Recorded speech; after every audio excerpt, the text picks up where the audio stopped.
Yeah, Roland, this is a multi-pronged problem here. And I was following this conspiracy, this racist conspiracy, even before the debate, because J.D. Vance was spewing it previously before the debate.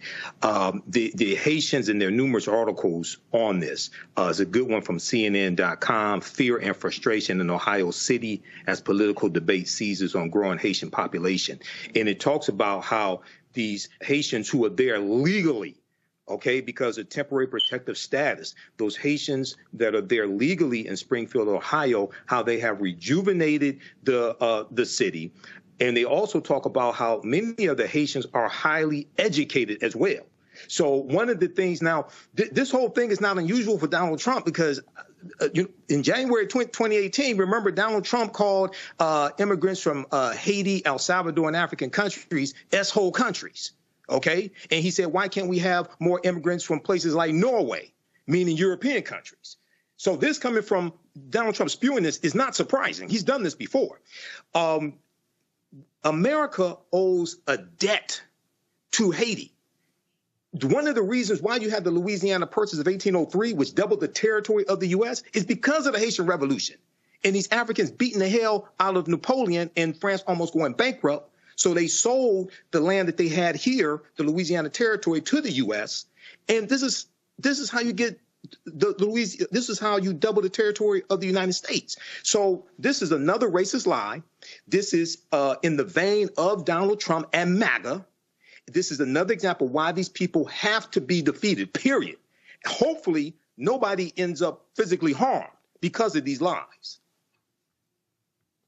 Folks, since the lie first surfaced about Haitian immigrants killing pets in Springfield, Ohio, some Haitian families have kept their children home from school for their safety. The lie is putting hardworking, innocent people in harm's way.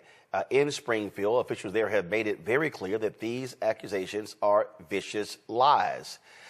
In response to recent rumors alleging criminal activity by the immigrant population in our city, we wish to clarify that there have been no credible reports or specific claims of pets being harmed, injured, or abused by individuals within the immigrant community. Additionally, there have been no verified instances of immigrants engaging in illegal activities such as squatting or littering in front of residents' homes. Furthermore, no reports have been made regarding members of the immigrant community deliberately disrupting traffic.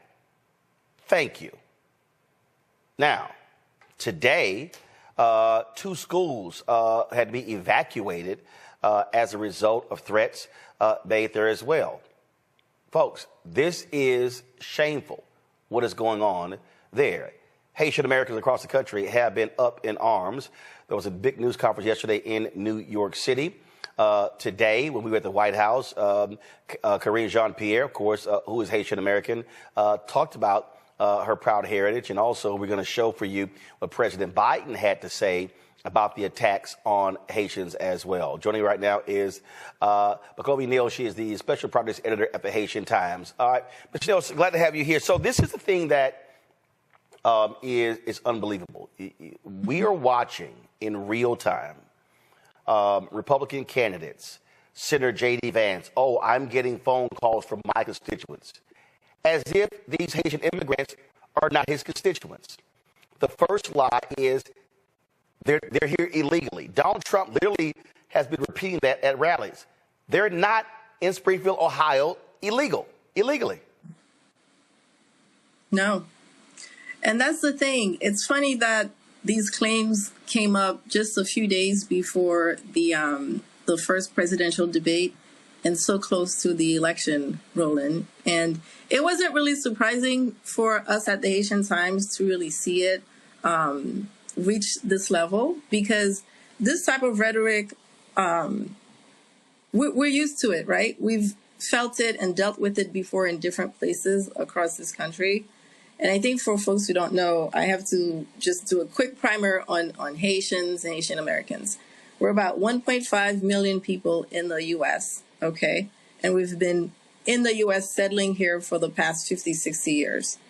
In the past few years, after the assassination of Jovenel Moïse, the exodus of Haitians from Latin America, we've had people land here under temporary protected status, okay, through the family reunification program and now the Biden humanitarian parole program to come here legally. So, that's the first lie, as you said. And a lot of towns like Springfield, they've wanted and needed a lot of our recent immigrants, not just Haitians, but people from all over the place. And so when you see cities like Springfield getting a boost from all this migrant labor and people are starting to see the effects of it, others are going to be mad.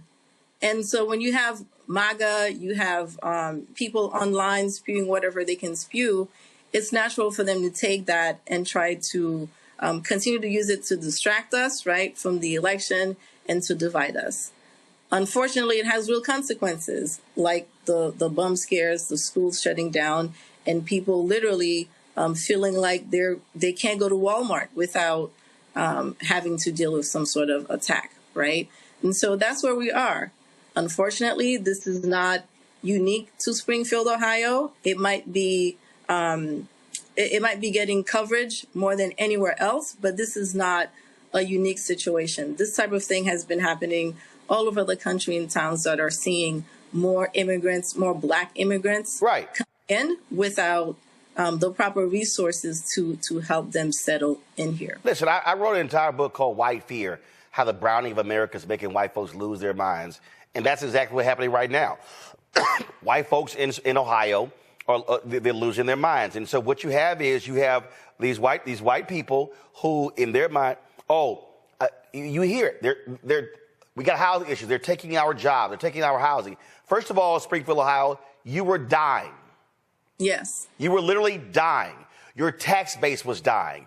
Jobs were lost. You had a housing crisis because you didn't have folks living there. And so Haitian immigrants looking for opportunity, all of a sudden, they come there. You have business owners who are saying, thank God folks arrived. And exactly. So now all of a sudden, and they're paying taxes. They're paying sales tax. They're buying goods and services. They're doing all of those different things. That is the reality. Mm-hmm. Mm-hmm. Yeah, and so it's really funny because we're actually headed to Ohio to have what we call community conversations with our communities because there are so many new nascent Haitian communities popping up all over these heartland towns like Springfield, right? People are bypassing New York, Miami, Boston, our traditional enclaves, and going straight to places like Indiana, Springfield, and rural areas outside of Detroit and Michigan. And part of that, we got to say this here, mm-hmm. 1 second. Part of that is because of the policies of President Biden, Vice President Harris, how manufacturing has been rebounding. And so yes. Those places, they're like, we're looking for workers. We're looking for people who can do the job. And so whether they're Haitian immigrants, whether they're Venezuelans, whether they are Mexican, whether they're from other countries, they're going where the opportunities are. And also cost of living is lower and the ability to be able to get a job and work. That's what's going on. Mm-hmm. That's exactly what's going on. I mean, to your point about Springfield dying, I mean, we've seen the numbers. I've looked at the charts from BLS, the Bureau of Labor Statistics. Every metric you could think of is just on the upswing from 4 years ago, and even more so compared to 10 years ago, as far as employment, how different industries are faring in there. So it's just really interesting that a lot of this rhetoric, right, the fake claims, the racist claims that we won't repeat, they have been swirling around online for a long time, right? And so I think this is where we have to recognize and do more work within our community when it comes to the impact of digital media, of virtual spaces where we're spreading these lies, right? These have been swirling around for a very long time, the bullying, the cyber bullying, the harassment, all of it, right? And because so many people picked it up, it ended up in J.D. Vance's mouth and then up on the debate stage, right? And unfortunately for some of us, we took that and amplified it further. So we have to be mindful about the fact that this is a strategy the right-wing Republicans have said, has been useful for them with things like DEI and critical race theory, right? And other progressive type of efforts where it starts out being attacked, or some crazy rumor shows up somewhere on 4chan, and it gets enough play and steamrolls online that it ends up on Truth Social and whatnot. And so I think we need to do a better job with our own communities about how to respond when we do hear and see things like this, right? So we can stop the letting these things just spread like wildfire and spreading the rumors, even if it's to express outrage and all of that, right? It would really be helpful to see our communities, our leaders, pay more attention and advocate for something specific, right? In terms of action to help states, cities, municipalities, different local governments actually respond to the influx that they're getting. We know these people are coming. The manufacturing sectors, all of these employees said they wanted these people to come. So it shouldn't be a surprise to cities or be left up only to the cities to deal with these influxes. There should be a more comprehensive way to respond to immigration so that it's not just an issue of, okay, we're at the border, who comes in or out, who gets to come in, who has to stay. But once that person comes in, what is that experience going to look like for their neighbor, the teachers at the school, and vice versa, right? If we don't do that work to help people settle in and integrate, we're always going to have these issues. Well, look, certainly let us know when those community conversations will be taking place. We appreciate you joining us. Thank you so much. All right, folks. This is what that idiot Donald Trump had to say today. And if you want to see stupid, listen to this. No, I will. Maybe Springfield, maybe Aurora, maybe both. We'll go there. I can say this. We will do large deportations from Springfield, Ohio. Large deportations. We're going to get these people out. We're bringing them back to Venezuela.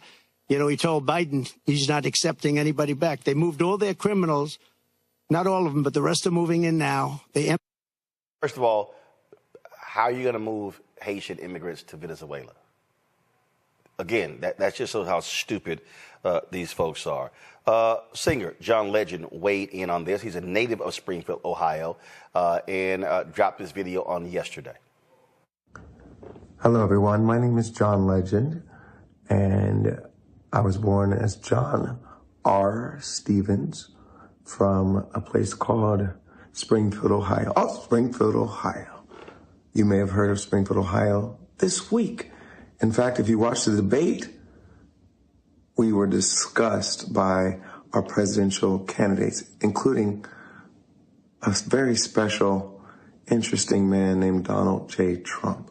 Now, Springfield has had a large influx of Haitian immigrants who have come to our city.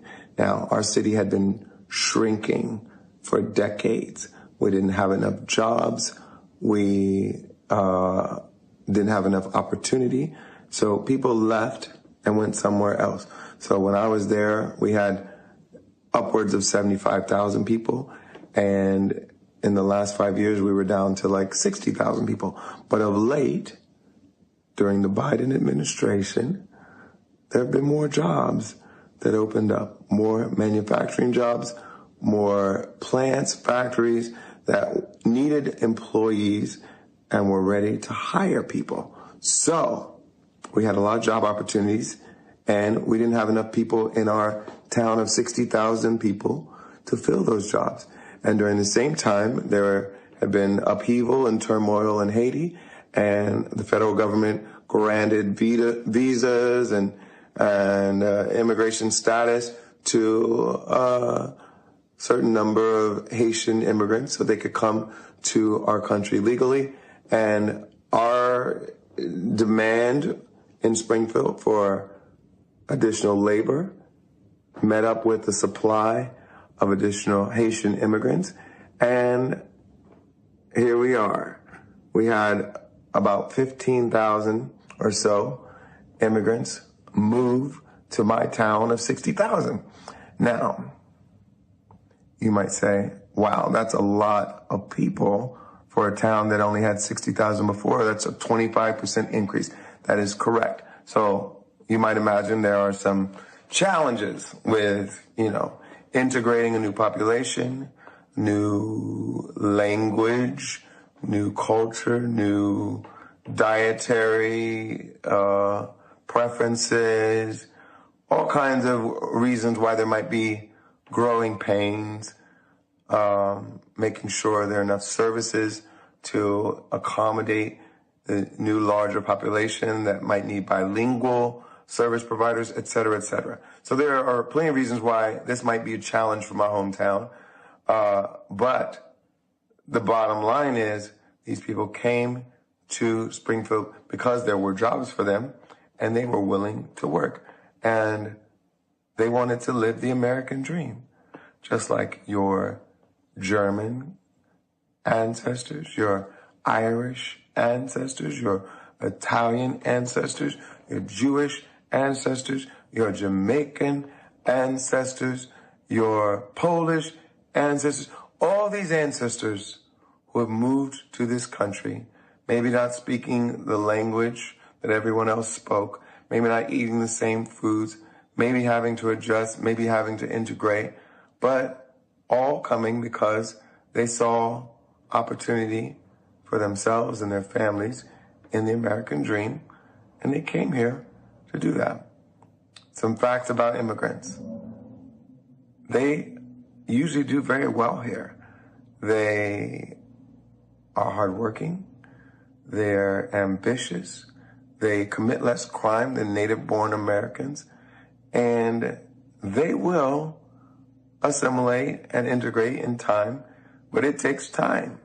So I think all of us need to have the same kind of grace that we would want our ancestors to have when they moved here with our Haitian brothers and sisters who move here too. And nobody's eating cats. Nobody's eating dogs.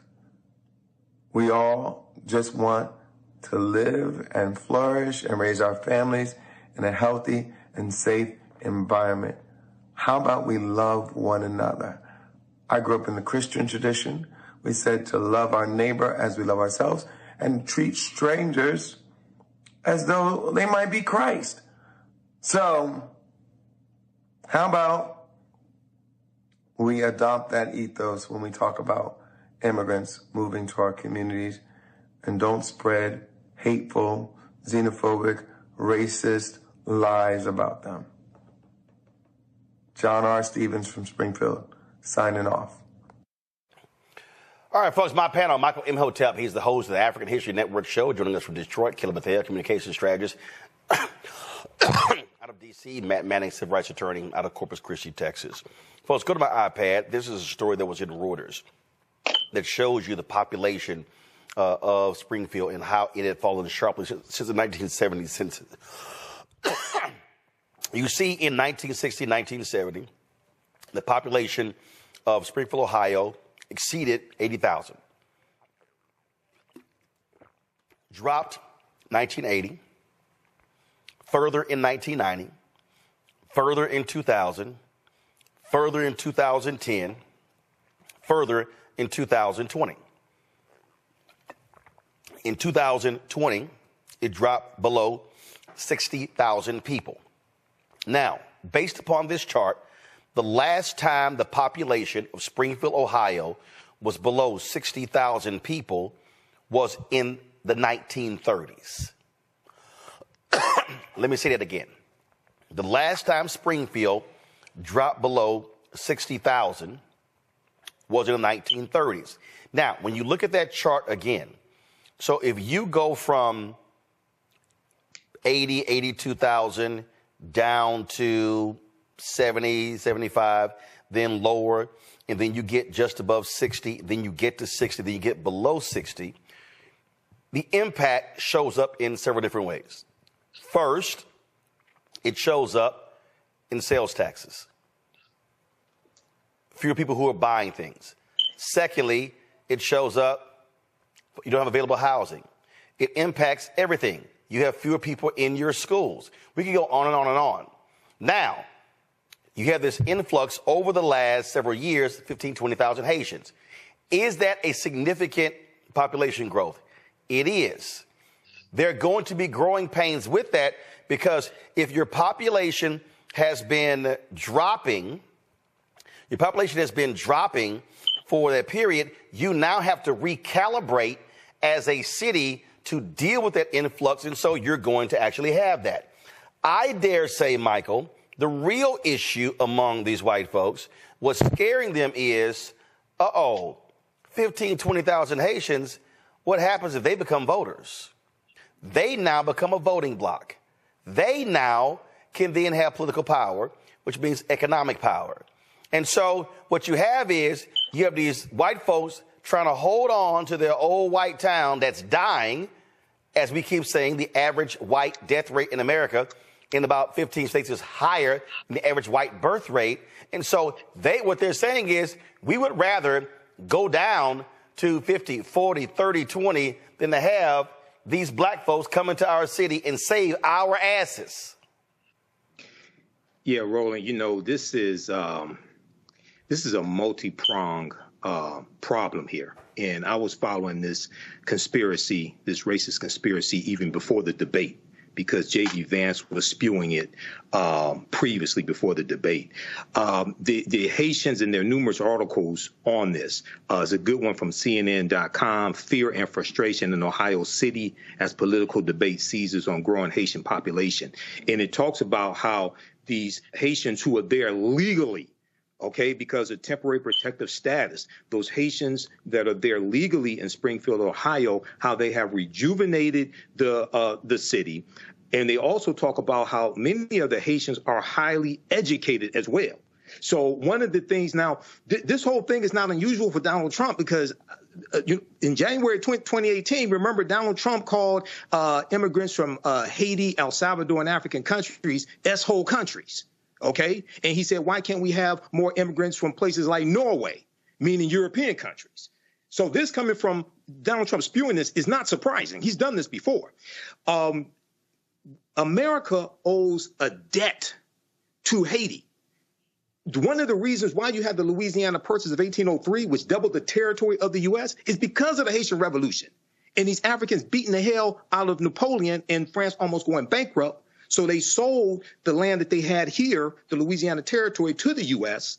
And this is how you get this is how you double the territory of the United States. So this is another racist lie. This is in the vein of Donald Trump and MAGA. This is another example why these people have to be defeated, period. Hopefully, nobody ends up physically harmed because of these lies. What we're seeing here, Kelly, again, are folks who don't want to confront the reality of dying, largely white, Midwestern America. And again, what these white folks are yelling and screaming, we're not racist, we're losing our culture. I remember the Wall Street Journal had an article in the last election, and these white folks in Iowa, same way, because of Latino immigrants coming in. And we're losing our culture. When white folks start saying we're losing our culture, they're saying we're losing our white culture. That's what they're actually saying. And so they want to maintain these nearly all white enclaves. That's what it boils down to, pure and simple. And they despise the multiculturalism that exists in large cities because they have been living in 75, 80, 85, 90% white enclaves. And to your point about this white culture, what exactly is that culture? You know, you have to ask yourself that question. Is it the culture of exclusivity? Is it the culture of being siloed? Is it the culture of, being okay with othering other people? If that is considered a culture, then that needs to be eradicated anyway, because frankly, this country cannot survive on that culture. We cannot survive on exclusivity. We cannot survive off of not learning from our neighbor, off of not learning from other cultures, from other people, from other perspectives. So it is inevitable that this culture you speak of, if we're going to assign it to whiteness, that is going to be eradicated anyway. It has to be replaced with something more inclusive if we are to survive. So to your point, it is, again, ridiculous that these white people think that change is not going to happen and that by being racist, you are going to prevent said change and preserve a way of life that frankly isn't working for you in the first place. It is actually counterproductive to your survival, but you want to hold on to it because frankly, it is all you know. So Matt, they have not been able to keep up with the changes in population there due to the census. And so as of the 2020 census, Springfield had a population of 58,598 people, and they were seeing that growth go down. So that's what we're seeing. But what we're talking about here, again, these are white folks. By the way, Springfield, Ohio, of that 58,598, 70 and almost 73% white. So that's the real deal. They're looking at going, oh my goodness, you bring in 15, 20,000 Haitians, we go from a 73% white town to maybe down to 50. And that's what's scaring the hell out of them. I think that's a very astute analysis. I can't even lie. I didn't consider that angle until you mentioned it. And I think you're exactly right. I saw it as just out and out plain racism, which is ironic in a country that sits on stolen land, because many of those same people will regale you with stories of how their great-great-grandparents came from Sicily and through Ellis Island and how they're immigrants who made themselves, right? But when it comes time for somebody else to have that opportunity, they're not afforded that opportunity because they don't look the way that they think is appropriate. They are, quote, not like us. And that's the issue here. It's just straight up racism. I mean, I went to law school in Toledo, Ohio, and Toledo is a perfect example of a Midwest town that was built around a factory that no longer exists and is fledgling. And cities like Springfield already have these issues. So to act as though there's not a benefit to a boom to the tax base and to the labor base with people coming in, it's just economically dishonest. And on top of that, I mean, we do have to concede that there are surely going to be, as you said earlier, growing pains as it relates to the school system and social services systems that are just not necessarily built in the short term to provide benefits and other things immediately with an influx of people. However, there's an overall aggregate benefit. So if you look at it from an economic standpoint, you would think this would be a beneficial thing. But none of that matters if your problem is the people who are coming in don't look like you. You don't give them the same level of humanity you might people from Nordic countries. And ultimately, you know, the mongrelization that we see of the Haitian immigrants and black immigrants, the fact that they're not even put on the same level by people like former President Trump and talking about them coming from certain countries as opposed to people from countries he thinks are permissible. I mean, that's what it comes down to me. It's just straight up racism. And it's sad that it's not only xenophobia from an ideological standpoint, but that people are literally having to shut down schools because there are bomb threats and things coming in from unsubstantiated allegations. We shouldn't live in a country that's like that. But we know the reality is when white homogeneity is threatened and white comfort is threatened, then you get violence. And that's what you're seeing here. So at the White House today, this is what President Biden had to say when he spoke at the Black Excellence Lunch on the South Lawn. I want to take a moment to say something like so many Americans like Karine, as he pointed out, a proud Haitian American community that's under attack in our country right now. Simply wrong. There's no place in America. This has to stop what he's doing. It has to stop. And thank you all for being here this historic day. Today we recognize that this nation would not exist, and this is literal, without the blood, sweat, and tears, without the determination, dreams, and contributions of black Americans. That's a fact. This place wouldn't exist. At the White House briefing, Karine Jean-Pierre also spoke to this issue, and as I said, she is Haitian American. Listen to this. But do you take this personally when the community is a target of attack as it is at the moment in Springfield? I take it personally when any community, any vulnerable community is attacked. Not just a community that I belong to and proudly belong to, but any community, any vulnerable community that is attacked, wrongfully so, in a hateful way, one of the things that I'm proud about in being part of this administration is that we condemn that type of stuff. We condemn that type of hateful language. That's what I'm going to continue to do. And I get to do that on behalf of President Biden, who also condemns that type of hateful rhetoric, as you have heard him today and many times before, when a vulnerable community is attacked.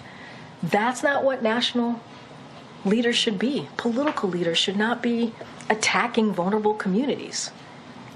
Folks, we're going to go break into that. Vice President Kamala Harris is right now speaking in Wilkes-Barre, Pennsylvania. Let's go live there. Criminalize healthcare providers, to punish women. Now more than 20 states have a Trump abortion ban. Many with no exceptions for rape and incest, which is immoral. To tell a survivor of a violation to their body that they don't have a right to make a decision about what happens to their body next? That's immoral. And let us agree, one does not have to abandon their faith or deeply held beliefs to agree the government should not be telling her what to do. Not the government. And I will tell you, when Congress passes a bill to restore reproductive freedom, as President of the United States, I will proudly sign it into law. Proudly.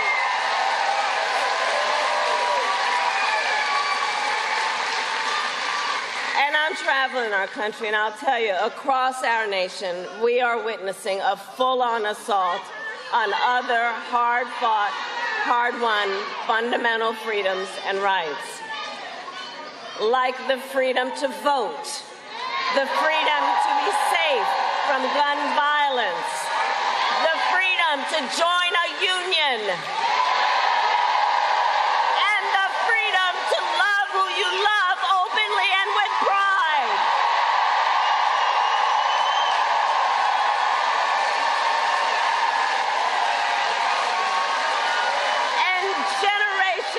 Let's remember who we are as Americans. Generations before us led the fight for freedom.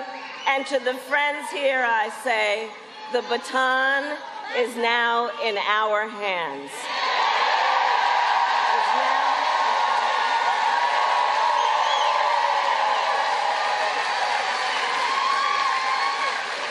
And so much is on the line in this election. We all know and remember, this is not 2016 or 2020. The stakes are even higher than they were then. Because 2 months ago, the United States Supreme Court essentially told the former president that he will effectively be immune no matter what he does if he gets back into the White House. Imagine Donald Trump with no guardrails. Imagine what that might mean. Right. He who has vowed, if reelected, he would be a dictator on day one. He who called for the, quote, termination of the Constitution of the United States. And let us be clear, someone who suggests we should terminate the Constitution of the United States of America should never again stand behind the seal of the President of the United States. Never again. Never.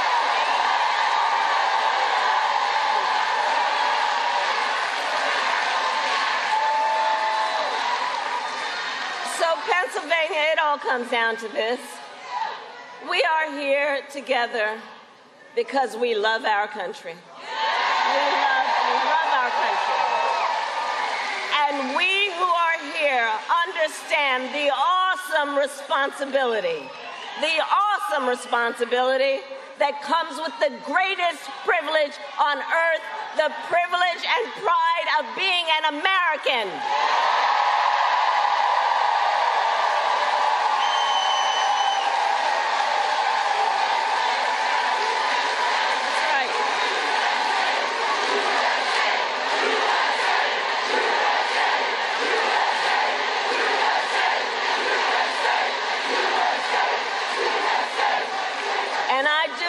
believe it is the highest form of patriotism to fight for the ideals of our country and to fight to realize the promise of America. So, Pennsylvania, 53 days until Election Day. And we know ours will be a tight race until the very end. We are the underdog. We are the underdog. Let's remember that and know that. When we know how they play, we know how they play. We are the underdog, and we have some very hard work ahead of us. But here's the thing. We like hard work. Hard work is good work. And with your help, we will win. We will win. So, Pennsylvania, today I ask you, are you ready to make your voices heard?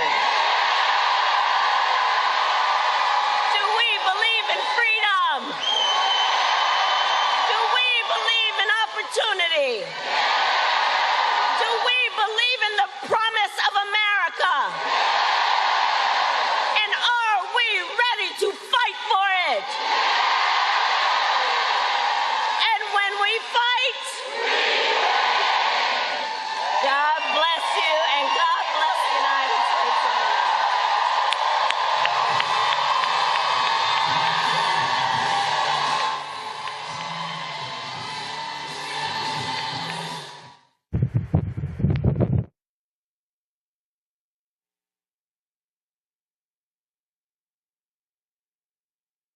Talk over it.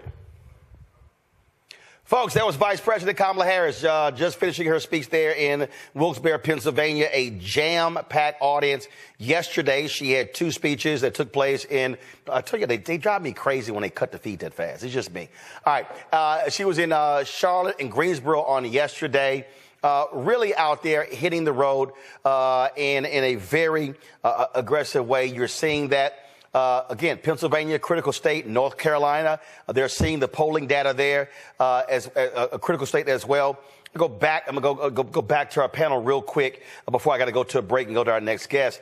The thing here, what they are seeing, Kelly, Governor Roy Cooper of North Carolina, he said she has an excellent chance of winning North Carolina because of how the data is shifting. Also, that governor's race, Josh Stein, he's up some 12, 14 points against Mark Robinson. And they really believe that Mark Robinson, the crazy, demented black Republican who is so anti-abortion, they think that he is going to play him being on the ballot will play a huge role in driving people out to also vote for her to beat Donald Trump. Again, with North Carolina being in play is a really big deal. I did some work down there a couple years ago during the 2022 election cycle, and I noticed and truly felt exactly how purple that state is. It is not, they should not take for granted the Republican vote because it really is split down the middle in so many of the micro jurisdictions being, their voting districts as well. I really, truly think that Vice President Harris has a shot. If we galvanize, organize, get people to the polls, she gets her message out there as clearly and as succinctly as possible with the time allotted before November 5th, I truly think she has a shot. And that helps with the people down ballot in that state as well, as you mentioned, because again, we are not going to take for granted or not assume that this is just going to be a red state. North Carolina Dems have fought very hard to make that state purple. And in 2024, God willing, it'll actually be blue. Matt. I don't have anything to add, really. I think Kelly hit the nail on the head. I think the momentum, not only from the debate, but just from the what the polls are showing, shows that not only do I think Vice President Harris has a good chance, I think she's going to win. And I think Lichtman predicted that the other day, and he's been correct in 38 or in the last several presidential elections since 1984, I believe. He's been correct every time except for twice using his metrics. And it just looks like the tide has shifted pretty clearly. And, I think the debate, I'm sure you talked about it robustly on the show on Tuesday. I didn't get a chance to watch it, but I think the debate and the response to the debate has been very effective for her campaign, because for the same reasons it was ineffective for Mr. Biden before, it's very clearly effective for her now, particularly because of how strongly she appeared in that debate. So I think forward for them, just keep building that momentum, and I'm seeing it's going to be victory for her in November. Michael. Roland, I think she has an extremely good chance of defeating Donald Trump. I think the chance increases every day. The debate was a decisive win for Vice President Kamala Harris. I posted on my Facebook page, somebody called the elder abuse hotline because she beat the hell out of that old man. And she beat him so badly that he doesn't want another debate, but he's lying, saying he won the debate, and everybody saw it. 67 million people saw her beat the hell out of him, and she prosecuted the hell out of him. She continues to roll out policy. She has the policies at her website. We also know that Penn Wharton said that her policies with the economy will be much better than Donald Trump's.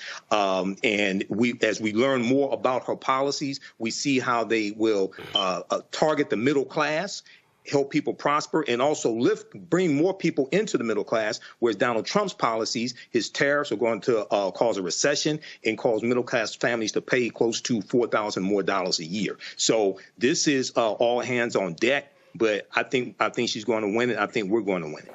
All right, got to go to a break. We come back, more on Roland Martin Unfiltered on the Black Star Network. Everything. Visit our website, AfricanHistoryNetwork.com, AfricanHistoryNetwork.com. You can register for the online history classes that I teach. We deal with thousands of years of history.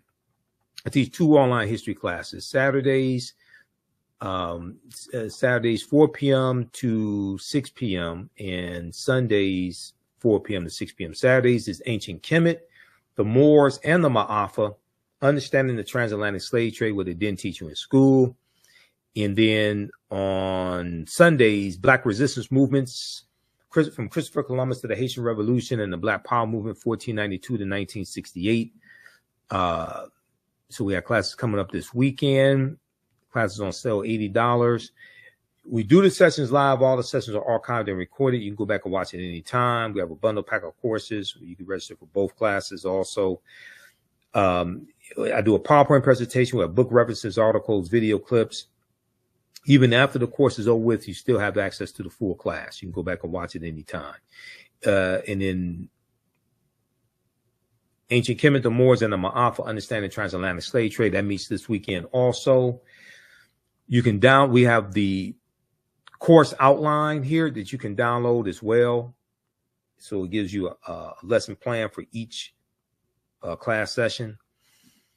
There's about 100 articles that we reference. The first class is about 200 slides, 15 books that we reference.